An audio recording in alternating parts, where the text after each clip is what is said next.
হরে কৃষ্ণা। আমাদের এখানে দামোদর মাসে কীর্তন হয়, তাই এক ফ্রেন্ডের বাড়িতে ইনভাইট ছিল কীর্তনে।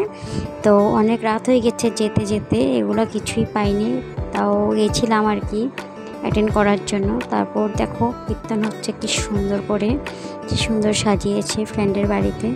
তো খুব এনজয় করলাম, সব ফ্রেন্ডরা মিলে গিয়েছিলাম ওদের বাড়িতে। অল্প কীর্তন পেয়েছি, লাস্টের দিকে দেখাদেখি করলাম, শুনলাম।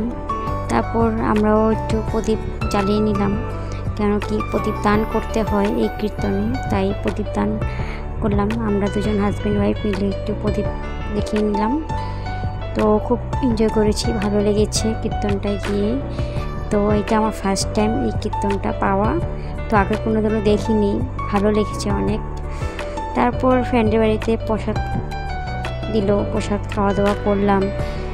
তারপর ওর মা আবার আমাদের জন্য খিচুড়ি রান্না করেছে, তো ওইটাও খেয়ে দিয়ে সবাই একসাথে বসে খেয়ে দিয়ে আসলাম। তো আমার ভিডিও ভালো লাগলে লাইক কমেন্ট শেয়ার করে দিবে।